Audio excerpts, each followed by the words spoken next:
On behalf of the General Assembly, I have the honor to welcome to the United Nations His Excellency Barack Obama, President of the United States of America, and to invite him to address the Assembly.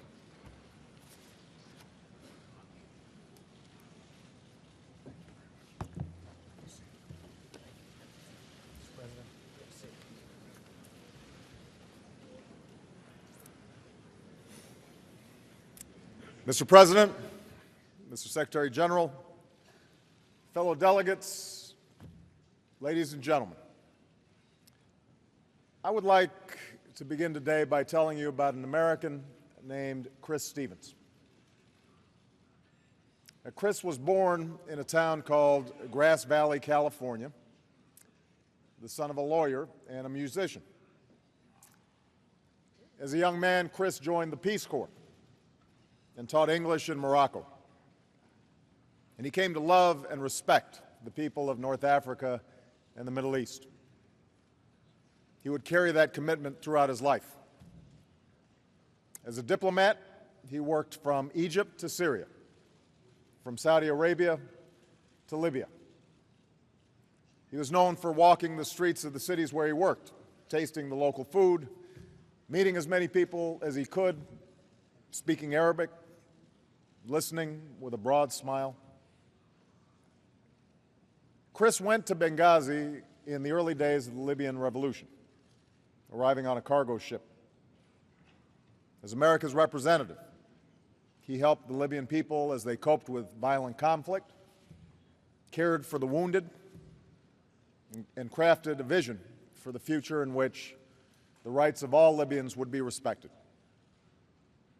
And after the revolution, he supported the birth of a new democracy as Libyans held elections and built new institutions and began to move forward after decades of dictatorship. Chris Stevens loved his work. He took pride in the country he served, and he saw dignity in the people that he met. And 2 weeks ago, he traveled to Benghazi to review plans to establish a new cultural center and modernize a hospital. That's when America's compound came under attack. Along with 3 of his colleagues, Chris was killed in the city that he helped to save. He was 52 years old. I tell you this story because Chris Stevens embodied the best of America. Like his fellow Foreign Service officers, he built bridges across oceans and cultures and was deeply invested in the international cooperation that the United Nations represents. He acted with humility, but he also stood up for a set of principles, a belief that individuals should be free to determine their own destiny and live with liberty, dignity, justice, and opportunity. The attacks on the civilians in Benghazi were attacks on America. We are grateful for the assistance we received from the Libyan government and from the Libyan people. There should be no doubt that we will be relentless in tracking down the killers and bringing them to justice. And I also appreciate that in recent days, the leaders of other countries in the region, including Egypt, Tunisia, and Yemen, have taken steps to secure our diplomatic facilities and called for calm. And so have religious authorities around the globe. But understand, the attacks of the last 2 weeks are not simply an assault on America. They are also an assault on the very ideals upon which the United Nations was founded. The notion that people can resolve their differences peacefully, that diplomacy can take the place of war, that in an interdependent world, all of us have a stake in working towards greater opportunity and security for our citizens. If we are serious about upholding these ideals, it will not be enough to put more guards in front of an embassy or to put out statements of regret and wait for the outrage to pass. If we are serious about these ideals, we must speak honestly about the deeper causes of the crisis, because we face a choice. between the forces that would drive us apart and the hopes that we hold in common. Today, we must reaffirm that our future will be determined by people like Chris Stevens and not by his killers. Today, we must declare that this violence and intolerance has no place among our United Nations. It has been less than 2 years since a vendor in Tunisia set himself on fire to protest the oppressive corruption in his country and sparked what became known as the Arab Spring. And since then, the world has been captivated by the transformation that's taken place. And the United States has supported the forces of change. We were inspired by the Tunisian protests that toppled a dictator because we recognized our own beliefs in the aspiration of men and women who took to the streets. We insisted on change in Egypt because our support for democracy ultimately put us on the side of the people. We supported a transition of leadership in Yemen because the interests of the people were no longer being served by a corrupt status quo. We intervened in Libya alongside a broad coalition and with the mandate of the United Nations Security Council because we had the ability to stop the slaughter of innocents and because we believed that the aspirations of the people were more powerful than a tyrant. And as we meet here, we again declare that the regime of Bashar al-Assad must come to an end so that the suffering of the Syrian people can stop and a new dawn can begin. We have taken these positions because we believe that freedom and self-determination are not unique to one culture. These are not simply American values or Western values. They are universal values.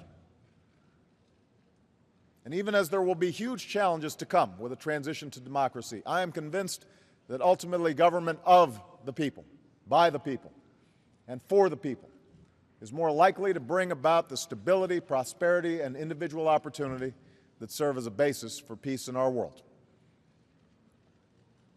So let us remember that this is a season of progress.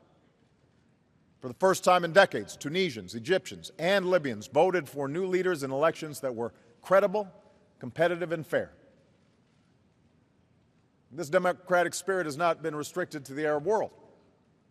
Over the past year, we've seen peaceful transitions of power in Malawi and Senegal, and a new president in Somalia. In Burma, a president has freed political prisoners and opened a closed society. A courageous dissident has been elected to parliament. And people look forward to further reform.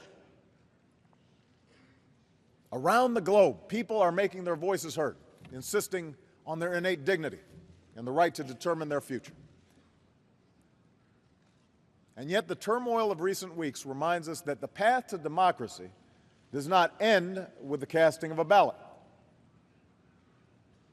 Nelson Mandela once said, "To be free is not merely to cast off one's chains, but to live in a way that respects and enhances the freedom of others."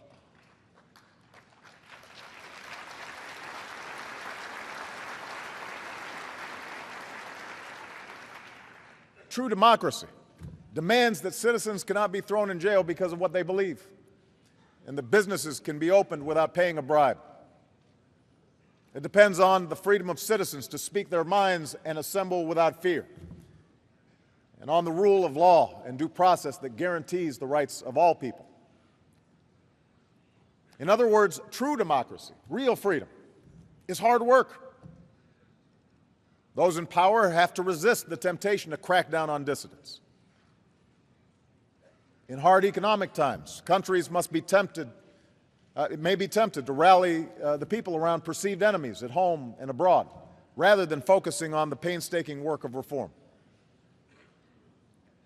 Moreover, there will always be those that reject human progress, dictators who cling to power, corrupt interests that depend on the status quo, and extremists who fan the flames of hate and division.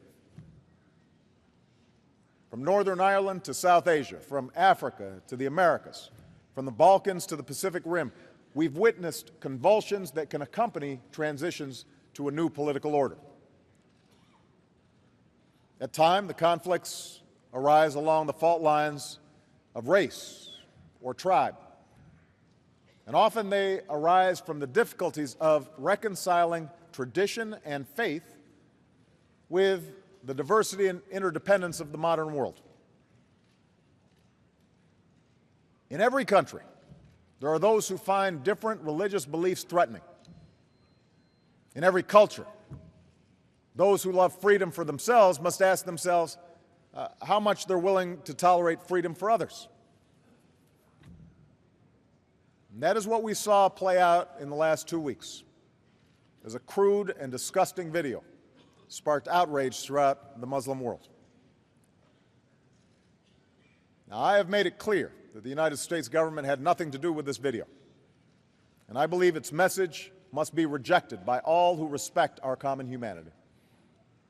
It is an insult not only to Muslims, but to America as well. For as the city outside these walls makes clear, we are a country that has welcomed people of every race and every faith. We are home to Muslims who worship across our country. We not only respect the freedom of religion, we have laws that protect individuals from being harmed because of how they look or what they believe. We understand why people take offense to this video because millions of our citizens are among them. I know there are some who ask, why don't we just ban such a video? And the answer is enshrined in our laws. Our Constitution protects the right to practice free speech. Here in the United States, countless publications provoke offense. Like me, the majority of Americans are Christian, and yet we do not ban blasphemy against our most sacred beliefs. As President of our country and Commander-in-Chief of our military, I accept that people are going to call me awful things every day. And I will always defend their right to do so.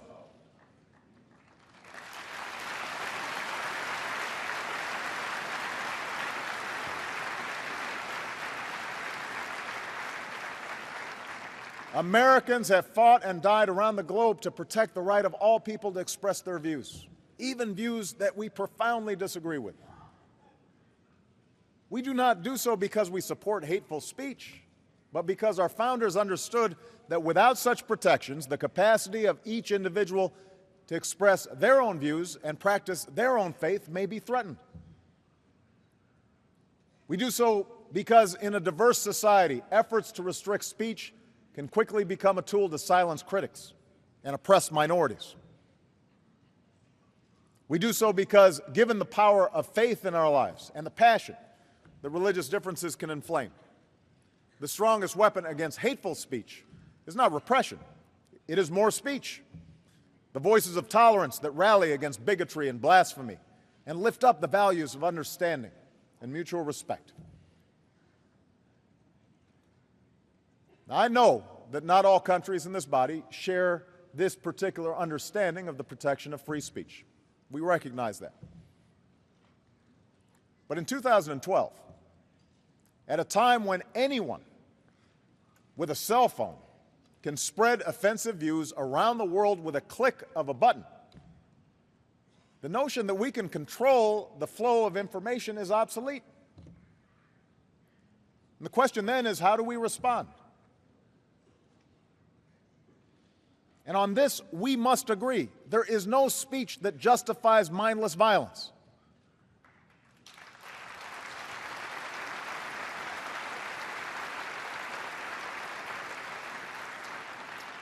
There are no words that excuse the killing of innocents. There's no video that justifies an attack on an embassy.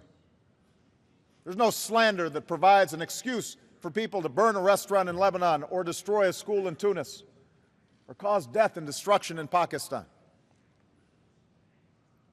In this modern world, with modern technologies, for us to respond in that way to hateful speech empowers any individual who engages in such speech to create chaos around the world.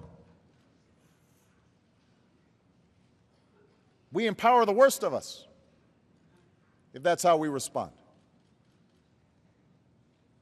More broadly, the events of the last 2 weeks also speak to the need for all of us to honestly address the tensions between the West and the Arab world that is moving towards democracy. Now, let me be clear, just as we cannot solve every problem in the world, the United States has not and will not seek to dictate the outcome of democratic transitions abroad. We do not expect other nations to agree with us on every issue. Nor do we assume that the violence of the past weeks or the hateful speech by some individuals represent the views of the overwhelming majority of Muslims, any more than the views of the people who produced this video represents those of Americans. However, I do believe that it is the obligation of all leaders in all countries to speak out forcefully against violence and extremism.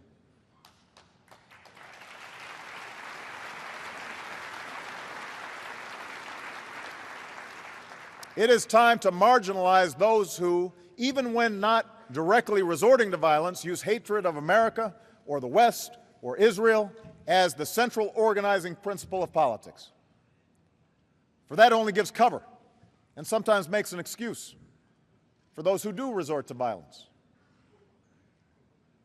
That brand of politics, one that pits East against West and South against North, Muslims against Christians and Hindu and Jews, can't deliver on the promise of freedom. To the youth, it offers only false hope. Burning an American flag does nothing to provide a child an education. Smashing apart a restaurant does not fill an empty stomach. Attacking an embassy won't create a single job.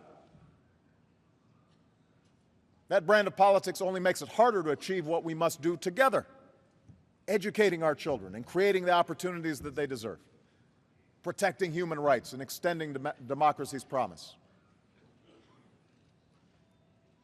Understand, America will never retreat from the world.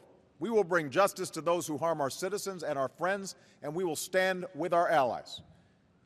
We are willing to partner with countries around the world to deepen ties of trade and investment in science and technology, energy and development, all efforts that can spark economic growth for all our people and stabilize democratic change. But such efforts depend on a spirit of mutual interest and mutual respect. No government or company, no school or NGO will be confident working in a country where its people are endangered. For partnerships to be effective, our citizens must be secure, and our efforts must be welcomed. A politics based only on anger, one based on dividing the world between us and them, not only sets back international cooperation, it ultimately undermines those who tolerate it. All of us have an interest in standing up to these forces. Let us remember that Muslims have suffered the most at the hands of extremism. On the same day our civilians were killed in Benghazi, a Turkish police officer was murdered in Istanbul only days before his wedding. More than 10 Yemenis were killed in a car bomb in Sana'a. Several Afghan children were mourned by their parents just days after they were killed by a suicide bomber in Kabul. The impulse towards intolerance and violence may initially be focused on the West, but over time it cannot be contained. The same impulses towards extremism are used to justify war between Sunni and Shia, between tribes and clans. It leads not to strength and prosperity, but to chaos. In less than 2 years, we have seen largely peaceful protests bring more change to Muslim-majority countries than a decade of violence. And extremists understand this. Because they have nothing to offer to improve the lives of people, violence is their only way to stay relevant. They don't build, they only destroy. It is time to leave the call of violence and the politics of division behind. On so many issues, we face a choice between the promise of the future or the prisons of the past. And we cannot afford to get it wrong. We must seize this moment. And America stands ready to work with all who are willing to embrace a better future. The future must not belong to those who target Coptic Christians in Egypt. It must be claimed by those in Tahrir Square who chanted, "Muslims, Christians, we are one." The future must not belong to those who bully women. It must be shaped by girls who go to school and those who stand for a world where our daughters can live their dreams just like our sons.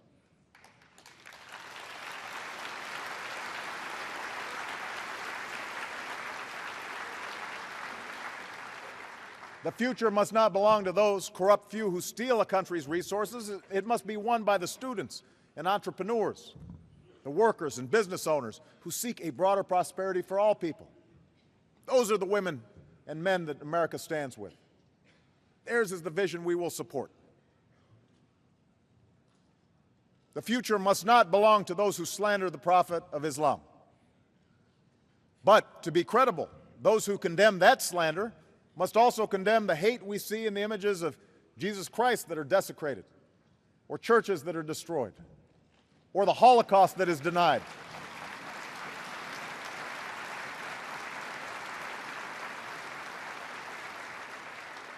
Let us condemn incitement against Sufi Muslims and Shia pilgrims. It's time to heed the words of Gandhi. Intolerance is itself a form of violence and an obstacle to the growth of a true democratic spirit.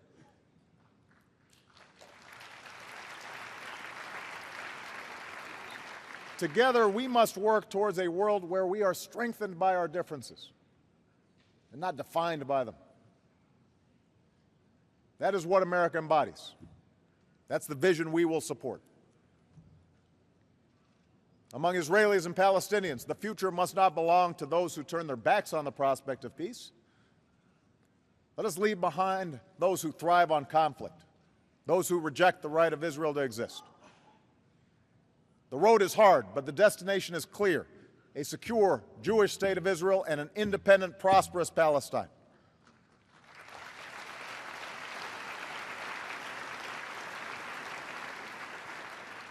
Understanding that such a peace must come through a just agreement between the parties, America will walk alongside all who are prepared to make that journey.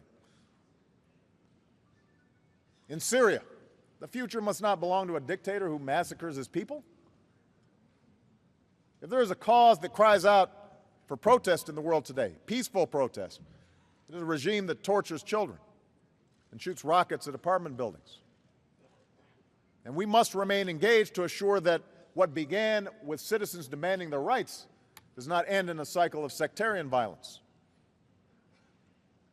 Together, we must stand with those Syrians who believe in a different vision, a Syria that is united and inclusive, where children don't need to fear their own government, and all Syrians have a say in how they're governed, Sunnis and Alawites, Kurds and Christians. That's what America stands for. That is the outcome that we will work for, with sanctions and consequences for those who persecute, and assistance and support for those who work for this common good. Because we believe that the Syrians who embrace this vision will have the strength and the legitimacy to lead. In Iran, we see where the path of a violent and unaccountable ideology leads. The Iranian people have a remarkable and ancient history. And many Iranians wish to enjoy peace and prosperity alongside their neighbors. But just as it restricts the rights of its own people, the Iranian government continues to prop up a dictator in Damascus and supports terrorist groups abroad. Time and again, it has failed to take the opportunity to demonstrate that its nuclear program is peaceful and to meet its obligations to the United Nations. So let me be clear. America wants to resolve this issue through diplomacy, and we believe that there is still time and space to do so. But that time is not unlimited. We respect the right of nations to access peaceful nuclear power. But one of the purposes of the United Nations is to see that we harness that power for peace. And make no mistake, a nuclear-armed Iran is not a challenge that can be contained. It would threaten the elimination of Israel, the security of Gulf nations, and the stability of the global economy. It risks triggering a nuclear arms race in the region and the unraveling of the Non-Proliferation Treaty.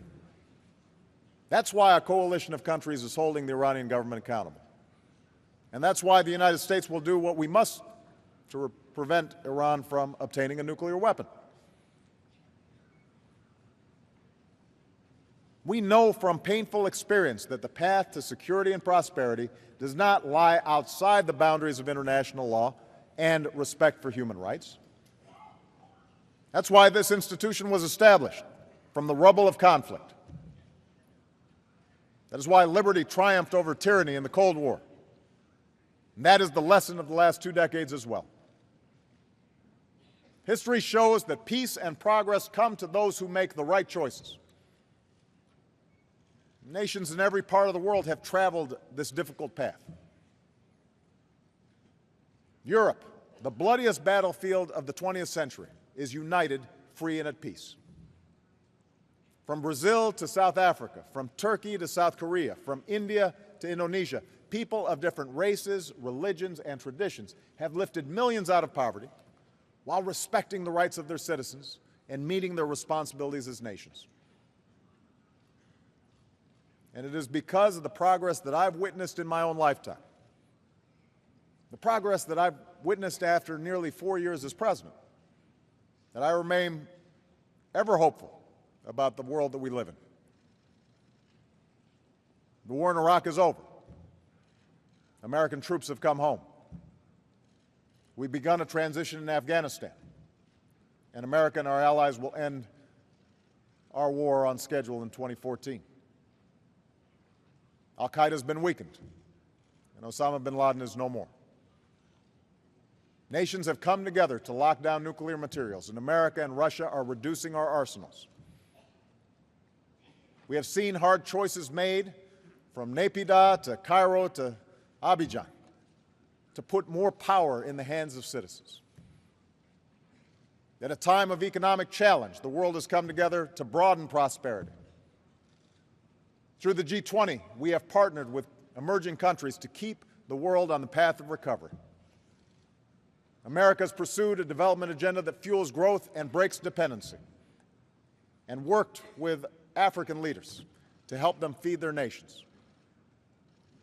New partnerships have been forged to combat corruption and promote government that is open and transparent. And new commitments have been made through the Equal Futures Partnership to ensure that women and girls can fully participate in politics and pursue opportunity. And later today, I will discuss our efforts to combat the scourge of human trafficking. All these things give me hope. But what gives me the most hope is not the actions of us, not the actions of leaders. It is the people that I've seen. The American troops who've risked their lives and sacrificed their limbs for strangers half a world away. The students in Jakarta or Seoul who are eager to use their knowledge to benefit mankind. The faces in a square in Prague or a parliament in Ghana who see democracy giving voice to their aspirations. The young people in the favelas of Rio and the schools of Mumbai whose eyes shine with promise. These men, women, and children of every race and every faith remind me that for every angry mob that gets shown on television, there are billions around the world who share similar hopes and dreams. They tell us that there is a common heartbeat to humanity. So much attention in our world turns to what divides us. That's what we see on the news. That's what consumes our political debates. But when you strip all away, people everywhere long for the freedom to determine their destiny, the dignity that comes with work, the comfort that comes with faith, and the justice that exists when governments serve their people and not the other way around.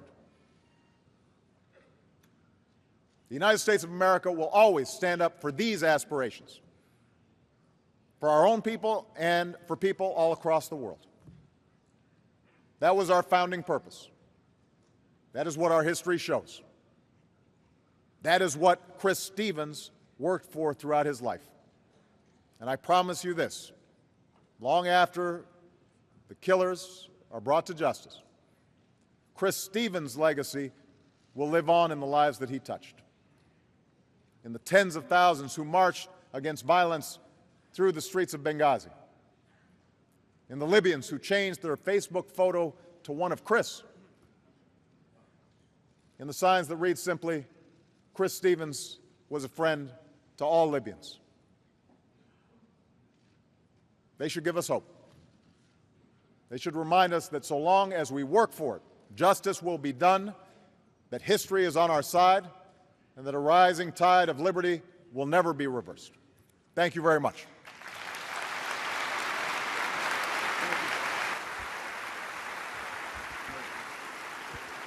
On behalf of the General,